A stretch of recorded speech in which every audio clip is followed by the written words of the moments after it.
Hello everybody, Resonance here, and today I'll be giving you all my commentary on Game 2 in a best of 9 series played between the two teams, SYA and the Legion Clan.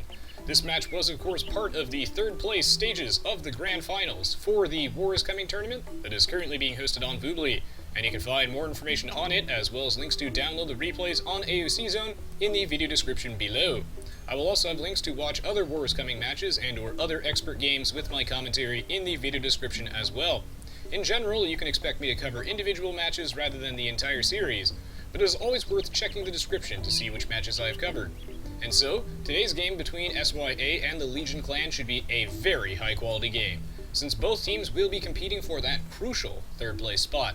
I also want to showcase two teams that are not TyRanT for a change, because while both TyRanT Legends and TyRanT Warlords are undeniably incredible teams, there are also plenty of other talented teams out there that are definitely worth showcasing.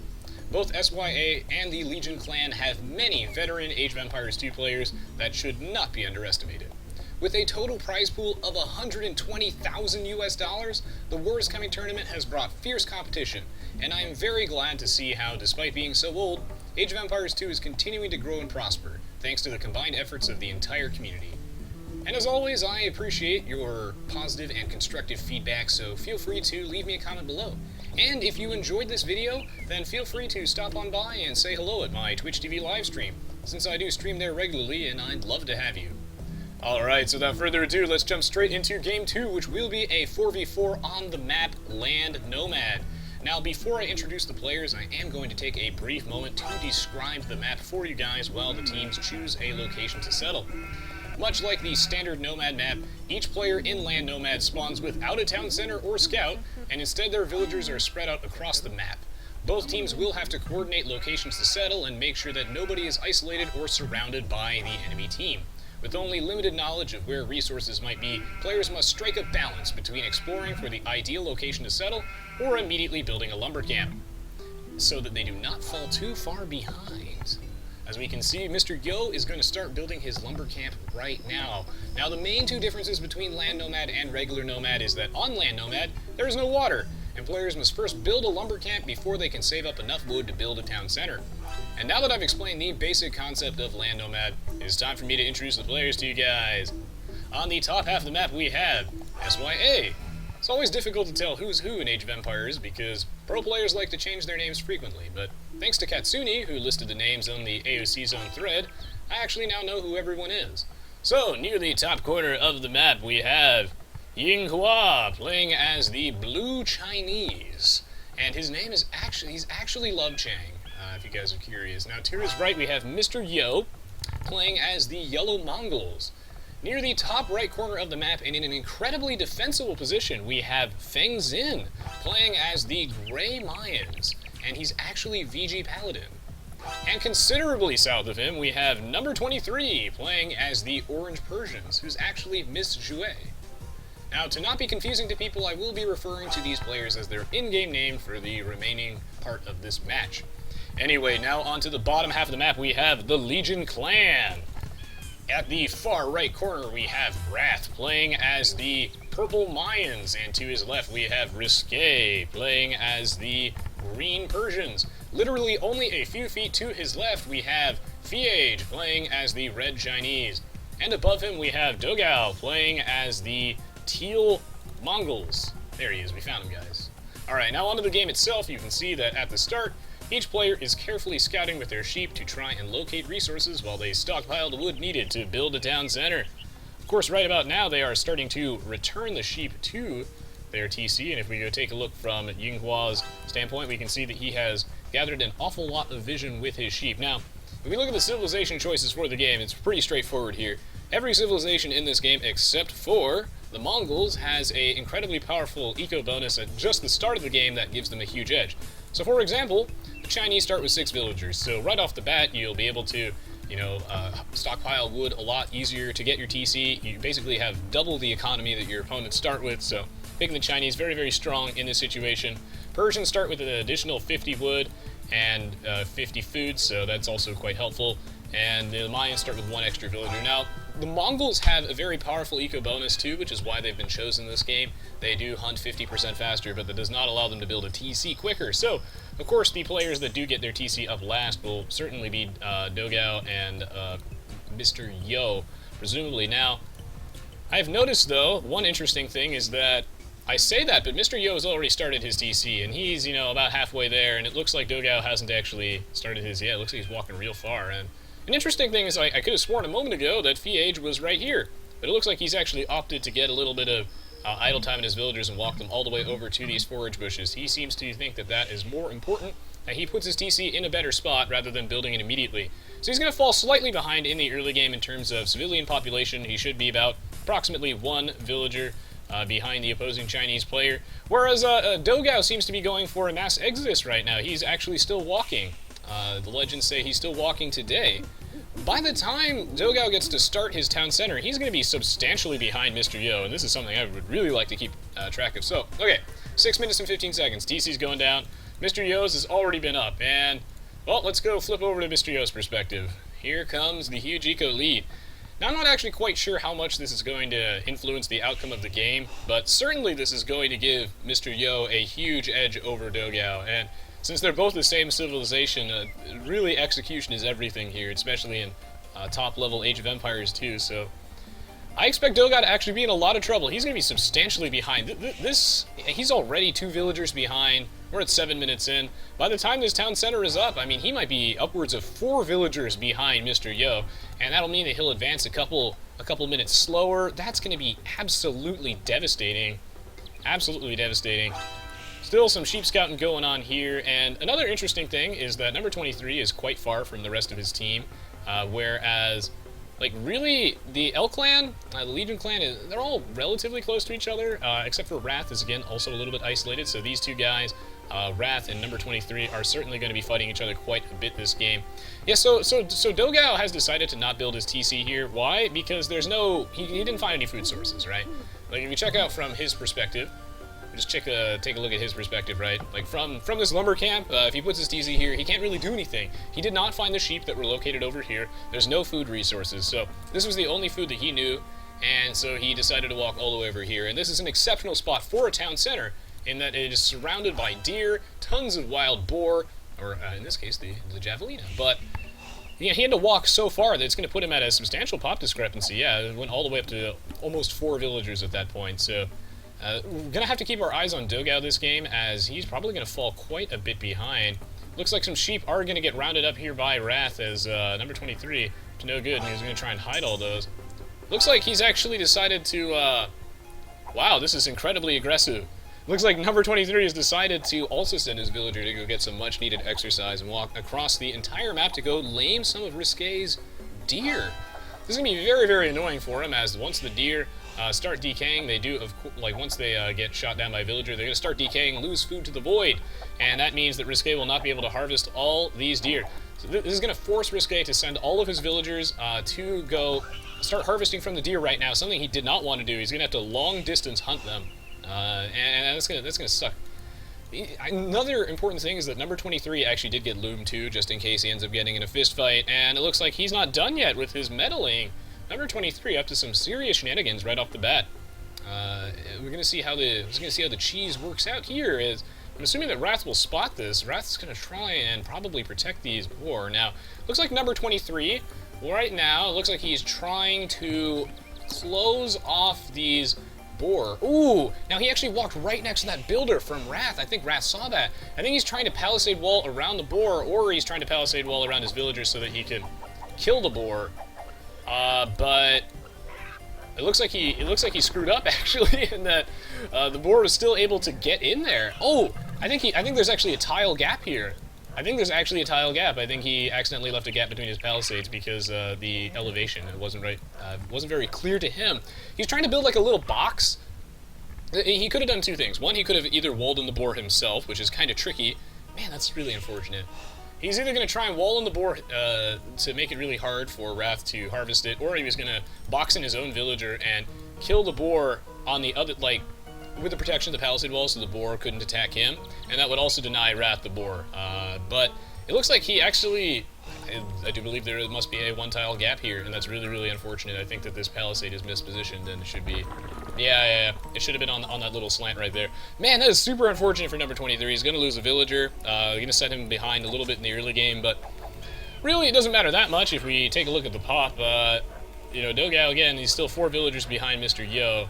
He's like 3.5 villagers behind, so 1 villager lost for number 23 versus Wrath is not going to be the biggest deal. Not going to be the biggest deal, but a very, very unfortunate cheese gone awry here. Cheese gone wrong, and war is coming. So, really, right now, there's not too much going on, but the action will pick up relatively shortly, so I'm going to boost us a little bit ahead. I think a very important thing to note, at least from a map standpoint, is that, well, Feng Xin has one of the greatest bases I've seen in a while. Like, this is incredibly easy for him to defend. You just close this area off. He has a very, very solid map, and thankfully he actually has a gold mine in here. Not quite sure if he's actually seen it, but he is in a very, very easy-to-defend location.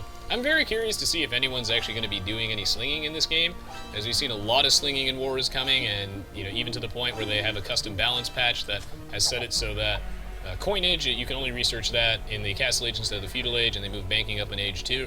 That way you have to pay more, you lose more resources. You have to pay like a 30% fee when you're tributing your teammates to try and discourage slinging a little bit. We might not actually see any slinging this game, which would be interesting to see how that plays out. Now, Dogao has some really great hunt right here, but he's going to run into a problem where his map is extremely open, and you know, being that he's 5 population behind Yinghua, who's Chinese, so it makes sense that he has a villager lead. It's still going to be a lot of trouble for him, especially when Mr. Yo comes to back him up.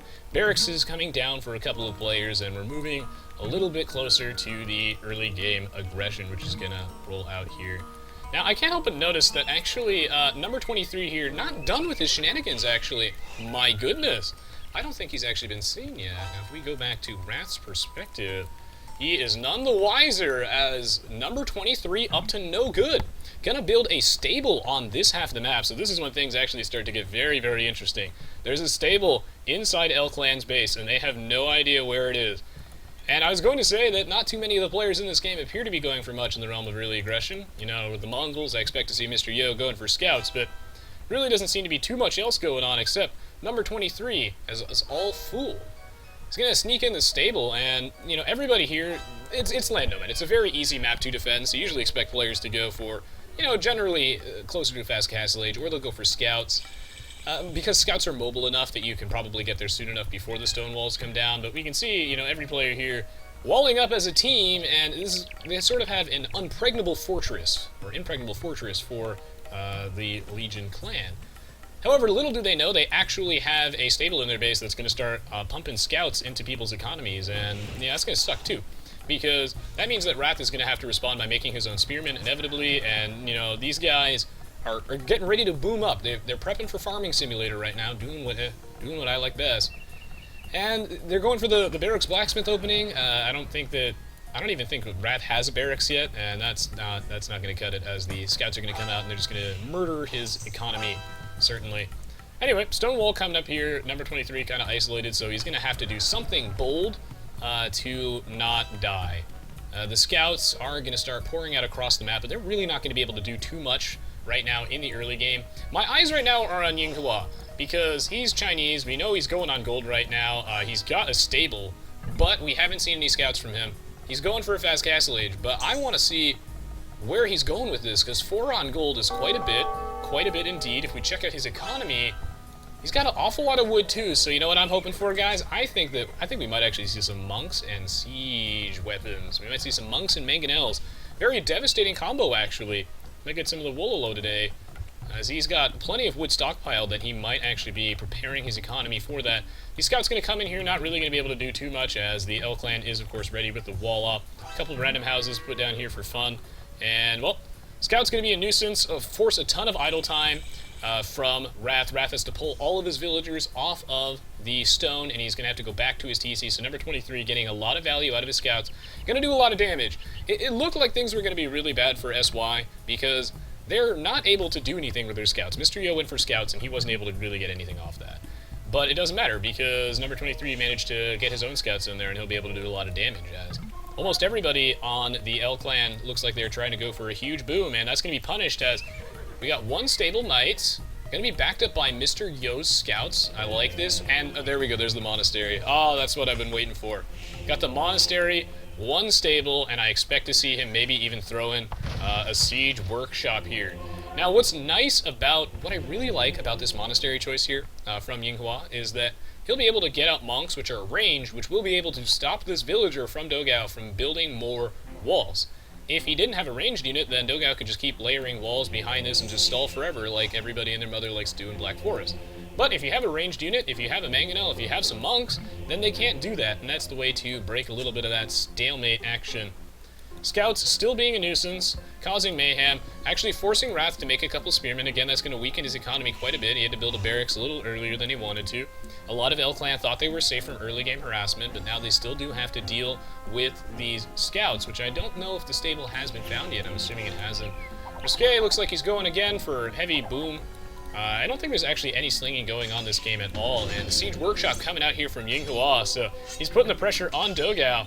And Dogao's in absolute deep shit right now. He is 10 population behind Yinghua. He's still 4 pop behind Mr. Yo. He's going to be 4 pop behind him the entire game, if not more, as the pressure is on right now, and this stone wall is not going to be able to come up. Dogao not quite ready for this. He's going to need some serious backup from his teammates, but it looks like, well, Fiage is going again for a boom, and Risque is going for a boom. While they all have markets and they're all able to sling Dogao, that's going to be really tricky business to deal with.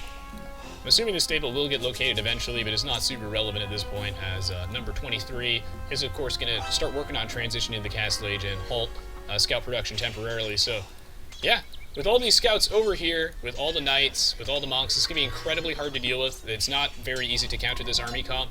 One of the things that makes knights so strong is that, well, for one, traditionally feudal age units don't really do anything against the middlemen. I mean, spearmen aren't good enough. You're going to need a lot of spearmen to be able to deal with knights. They don't trade. You trade efficiently from a resource standpoint only once they're upgraded to something like, say, pikemen.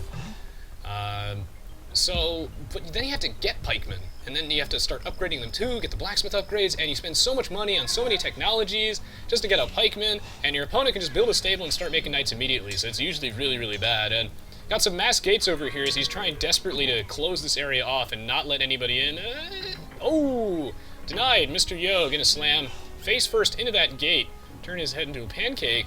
But he is going to walk away unscathed as this wall is going to end up going up. But that's a huge amount of map control just ceded to SY over here. The monks and the battering ram coming out. Oh, I love this. So it looks like he's going to go for the battering ram instead of the mangonel. And that's fine because there's no archers from Dogao. And now he's screwed. What I like about this battering ram choice compared to the mangonel is there's no archers from Dogao. He has to delete this villager actually so it doesn't get converted. Otherwise it would have been really bad. There's no archers here, and a mangonel would pressure these walls a lot slower, but the battering ram can kill it a lot faster, and the HP on this gate, if I can actually click it, is going to start falling at a rapid rate. Time's running out for Dogao. He's going to build a mangonel in response, which is exactly what you want to do in this type of situation. Mangonel is a great way to protect your walls from battering rams. You'll be able to harass this battering ram safely out of range of these monks, unless he goes a little bit too far ahead. The monks would be able to convert said battering ram. Now, what I expect to happen is that Yinghua will throw in a mangonel of his own to try and deal with this mangonel. He doesn't really have enough monks to safely convert this mangonel, so Dogao is actually responding to this quite well, and I think he'll be able to hold this line very, very briefly while everybody and their mother starts booming up this game. Take a look at the population right now. It's quite in favor of SY, as Yinghua, huge, ahead of quite basically everybody, and there's a huge military discrepancy between the two teams. We've got 16 military units right now, or, well, now we're up to 17 military units for SYA, and there's only 5 on the side of the Legion clan. They're playing this really, really greedy. The Legion clan is banking super duper hard on their ability to out-boom SYA, and we're going to have to see if that pays off. It's going to be really tricky. Dogao is just constantly ceding so much land. Oh man, the worst part is, so he used these buildings as like a sort of makeshift wall off to try and reinforce this wall. He's going to have to rebuild those eventually, as this territory now belongs to Yinghua. Ceding so much map control, he will be able to continually wall behind this, but it's doing a lot of damage to his economy. I mean, Dogao has to invest so much into all the stone that he has to use to go build all these things. And holy shit, it looks like they did not contain number 23 at all. Wow. Wait, he has 2 villagers in here now. I mean, I look away for 5 seconds and number 23 fucks like rabbits. He's all over this side of the map. Absolutely nuts. He's got 2 villagers over here, and he's going to go for the Mangonels and Monks combo, which is a great one. Triple kill here for number 23, but friendly fire turned on. Mangonel's going to take out his own scout. That's still a really good trade for him. This is a really annoying combination to deal with because the Mangonels protect the Monks from, like, really crappy ranged units like crossbowmen, which can trade very favorably with the Monk, and really expensive units like Knights are best against the Mangonel, and then you can just go convert those. Now, Light Cavalry counters this army comp quite nicely, but then you have to tech in and start making Light Cavalry, which costs a lot of money. We have a slap fight over here as number 23 is going to take this villager that he stole, and he's going to try and repair this Mangonel, as Risque not going to give up, and he's going to keep shanking this Mangonel until it falls over. But in the meantime, it looks like Dogao thinks he's playing Black Forest and has decided to add 1,000 layers of walls behind this, and he's stalling for his life, as Yinghua is going to have some trouble getting through these walls. This is one of the bizarre situations where petards would actually be good, as petards would be able to cut through these walls like butter. The battering rams are going to be kind of slow against this because fortified walls up here from Dogao. He's going to be able to stall with these Mangonels, so very, very well played. Yinghua putting the pressure on, but not able to put enough pressure.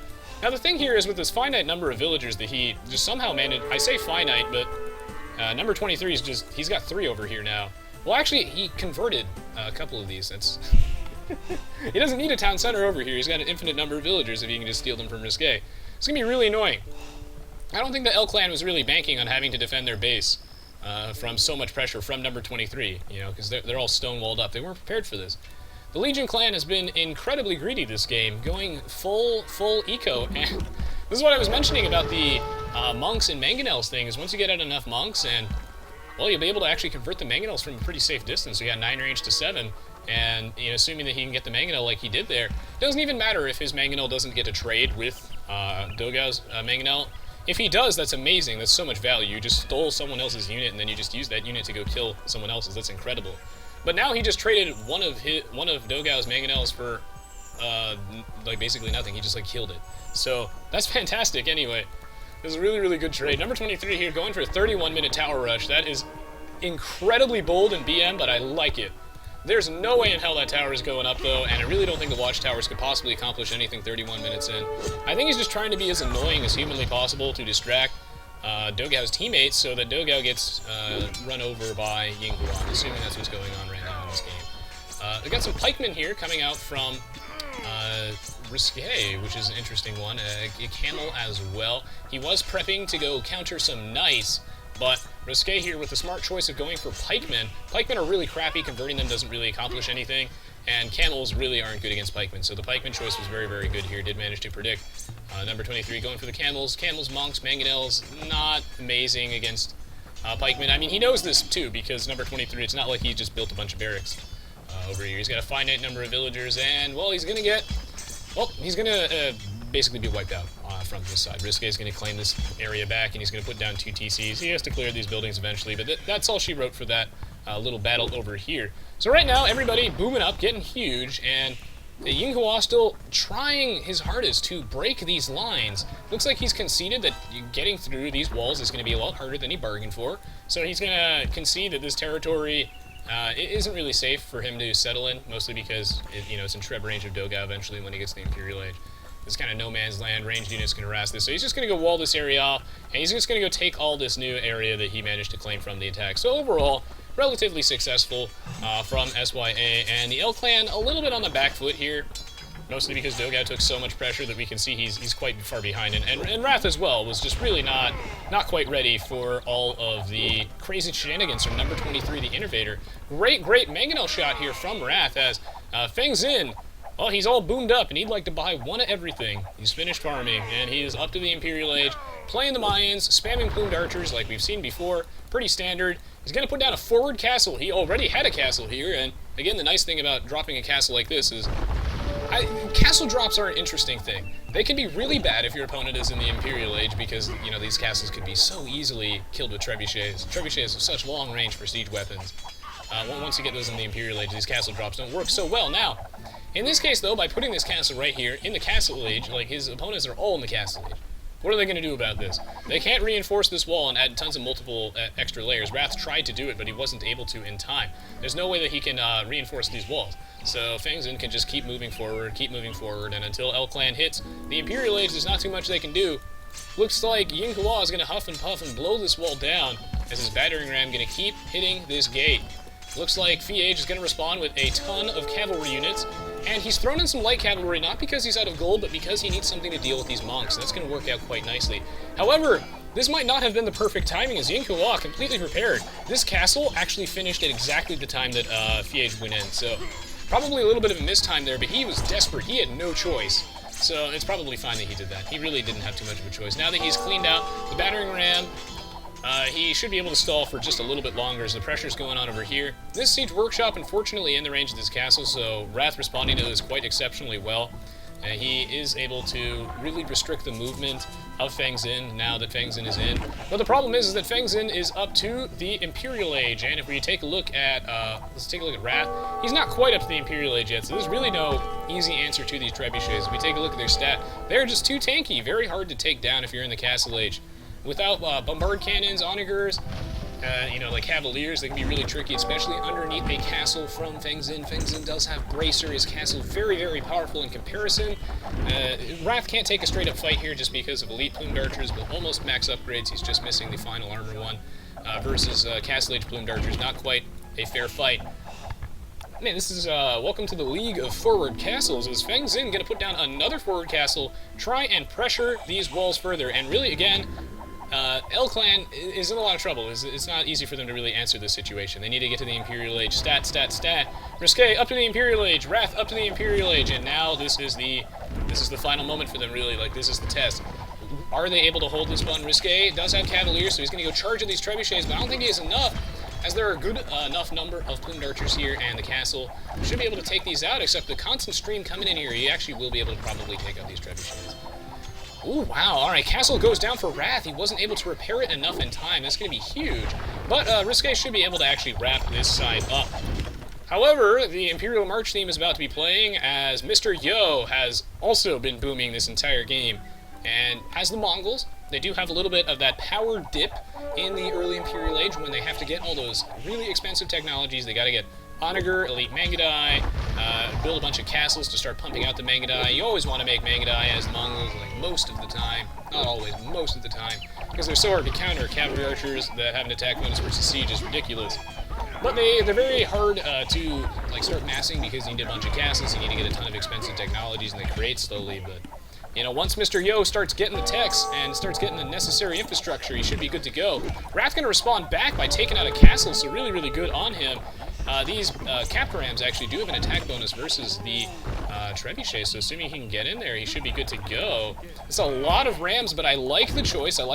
We'll be able to take out all of those Trebuchets, and there's really no response here from Feng Xin. All these ranged units are heavily resisted by said Caprams. Now, looks like Wrath is actually going to fall back because Mr. Yo has arrived, and you know what has an attack bonus versus siege weapons? Elite Mangudai. He also has a couple of Scout Cavalry. Things not looking so good for Fiage over here, as he's not quite up to the Imperial Age. If we go check him right now, he's so very close. He's going to hit the Imperial Age right about now, but he just got housed as he's losing population rapidly. He's losing houses rapidly. He's losing presumably castles as well. So he's going to have to go replace those. And it's going to be tricky to respond to Yin Hua, because Yin Hua has a huge upgrade advantage. He's been in the Imperial Age for so much longer. Fiage making an interesting play here. And what he's doing is he's trying to equalize the economy discrepancy between the two teams. He's taking a bunch of his knights and he's going straight for Yin Hua's economy. And while he's probably losing a couple knights unnecessarily here, he is getting a lot of idle time on Yin Hua's town center. So very, very good on his part. Well played there. Because, like, when you're behind, there are a couple things you can do as the great equalizer. If you think that you can hold the line, raiding your opponent can make a huge difference, weaken their economy, get it on the same level as yours. If you're behind, if you got a military deficit, if you weaken your opponent's economy, then you might be able to build back a little bit, and he thinks he can hold the line, he can afford to keep a couple of those knights inside his base. He might actually be able to hold this, although he has a lot of knights, it's a tricky one. Elite Shuko News, since they are rapid-fire archers and they fire like 5 shots instead of 1, it doesn't really matter how much pierce armor your unit has as much as it would be if they were, like, say, elite plumed archers that only fire 1 arrow. Since they fire 5, they get to do effectively a minimum of 5 damage every time they hit a melee unit, assuming that it has like infinitely high pierce armor. So Knights aren't as amazing, Cavaliers either, against the massed elite Chukonus as they otherwise would be, but he does have a good number of them, and by backing them up with onagers, which is a very, very wise choice, guys. Massing one type of unit doesn't usually work so well unless it's in team games and you're backed up by other stuff. At the very least, you'll need siege weapons. In this case, he knows that the Cavalier, like, this is how you deal with elite longbowmen too. You take cavalry units and you back them up with onagers. That way, your opponent is damned if he does, damned if he doesn't. He can't focus down the onagers with his ranged units, otherwise he'll get charged by the cavalry, and he can't focus down the cavalry, or he gets mopped up by the onagers. So that's a very, very well played there from Fiage, but it looks like Wrath's base is actually crumbling as Mr. Yo's hit that critical power spike. The Mongols are really, really interesting in that they have a super strong, like, early game due to their 50% faster hunting. They get to advance much faster than most civs. And then they have, like, that little power dip in the Imperial Age, but, oh, man, their post-Imperial Age is so very, very strong. So strong once the Elite Mangudai get all of their upgrades, all 5 billion of them, which cost $10 million. They're basically good to go. Bunch of forward siege workshops coming out here, and it's really not looking so good for the LClan. They need to think of something to save Wrath, as he's just getting clobbered on this side. It's like 3-on-2 over here. 3-on-2 right now, as really, actually, Dogao hasn't really been able to do too much himself this game. It's Fiage versus Yinghua, who's had a huge tech advantage because he, well, just got to the Imperial Age sooner. So that's pretty unfortunate for Fiage. And there's 3 guys over here attacking basically just Wrath and Risque. Not too much they can do here when they're incredibly outnumbered, and a huge part of this is because, well, Dogao is the Mongols, and he had to wait a really long time to get all these techs, build all these castles. I mean, he's just finally getting all of his upgrades. Look how little military population he actually has. He has 12 pop compared to Mr. Yo's 40. And if we look at the military pop of everyone else, really, like, the Mongols are so slow in the early Imperial Age when you're trying to get out those elite Mangudai. And so that's really not going to cut it, as Fiage needs help stat, and the Bombard Tower choice really, really well played here from Yinghua. It's a smart choice, indefinitely, as they're a great way to hold any land that you've already claimed, especially if you think that there's a danger that your opponent can contest it back. This castle's certainly going to go down, so good job on Dogao's part. He will be able to actually favorably trade with this, and he might be able to keep his castle. Oh, it's a tricky one. Yeah, he'll be able to keep this castle down. He's going to move the Mangudai forward now that the castle's not there. And the thing with Yinghua is he's conceded that he's going to try and do as much damage as possible, because he might not actually be able to hold this too. We'd be surprised, right?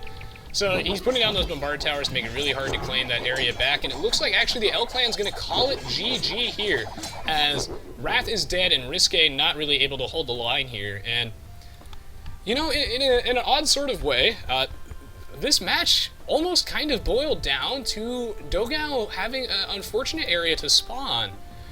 You know, he built the lumber camp initially here just because that was where his villagers started, and there were really no resources around. There were a couple sheep over here that he wasn't able to find, and the thing with Land Nomad, and what's nice about the War is Coming Land Nomad map is that they fix a little bit of this, is that, you know, you can't really spend that much time walking around to try and find a good place to settle and try and find your resources. You can't really do that. So you kind of just have to build a lumber camp kind of like immediately and just kind of pray that there is something somewhat close by, that you find your sheep soon enough that you can scout with them, find some other resources. You can't really, you know, dilly-dally too much. Otherwise you end up like Dogao did this game and you fall like 4 villagers behind Mr. Yo, and that's no good. The thing though is that with the War is Coming Land Nomad, which is slightly different than the normal one, is they reduce the variation on what your villagers spawn. They don't spawn as far away from each other as they used to. The resources are just a little bit more normalized, and unfortunately for Dogao, he had to walk so far that he was a little bit behind in the early game, and Yinghua just got to bully him pretty hard. Because Dogao was not really... He was weakened a lot, like he had to go so much into these walls, he had to build Siege Workshop, build a bunch of mangonels, and he was already behind from the get-go. That allowed Yinghua to just push on to Fiage in a one-on-one scenario, which definitely favored Yinghua, because Yinghua got to the Imperial Age first, and he was just basically the aggressor the entire game, and the aggressor usually favored in these situations. And what that allowed was that the rest of SYA, coordinating very effectively, they're like, alright, let's 3v2 this side. You know, no matter how good Wrath and Risque might be, it's going to be really tricky for them to defend against 3 players. And while they tried their best and they actually almost pushed SYA back, as soon as Mr. Yo arrived, he'd finished booming, finished getting all of his technologies, he was good to go. And part of this is just just goes to show how slow the Mongols can be in the early Imperial Age, as once Dogao finally did get rolling, he wasn't able to get rolling quite fast enough, and definitely SYA punished that very, very effectively. So, well played by SYA, looking really, really strong, and well, they're one of the strongest teams out there for a reason. Looking really, really, this is just a very solid game from them all around, except for that unfortunate early game boar shenanigans. But it happens to the best of us. Happens to the best of us. That's why players usually play on the low graphic settings, so the hills are a little bit more easy to see. But you know, even in that case, it can be kind of a tricky one. It's the bane of everybody. A hole in the wall. Hope you guys enjoyed watching this one, because this was a solid game. Solid game. Now let's go check out the achievements, shall we? Congratulations to SYA, looking good this game. LClan looking very, very good as well, but just a couple little things do add up over time in these high-level Age of Empires 2 games, as SYA just generally one step ahead of the LClan. The LClan felt like they seemed almost invincible with their incredibly strong team wall-off, but it was counteracted so nicely by number 23, always trying to, you know, set something up. He was putting the pressure on all the time against all odds. He walked a villager very, very far just to try and distract Wrath and steal a couple boars and lame some deer, and while that didn't work out flawlessly, it still did stall for some time. And then he managed to sneak in a villager, build a bunch of buildings inside the enemy base, and just raid them with scouts. Again, LClan was trying to boom, so they weren't really quite ready for that. And they go for tons of monks, siege weapons. Even though LClan responded incredibly well to it and managed to clear number 23 out nicely, he did exactly what he wanted to do and needed to do. He stalled for time so that Mr. Yo and Feng Xin could boom up, get massive, and during this time, Risque and Wrath were so distracted with number 23 that Fiage had to fight Yinghua, who had an advantage. So, wow. Unfortunately, rough game for Dogao, but it happens to the best of us. Happens to the best of us, and well, this was a very, very entertaining game, and SY does end up taking this one rather convincingly towards the end. Looking solid, looking solid. I mean, we can see the effects here of having to walk so far.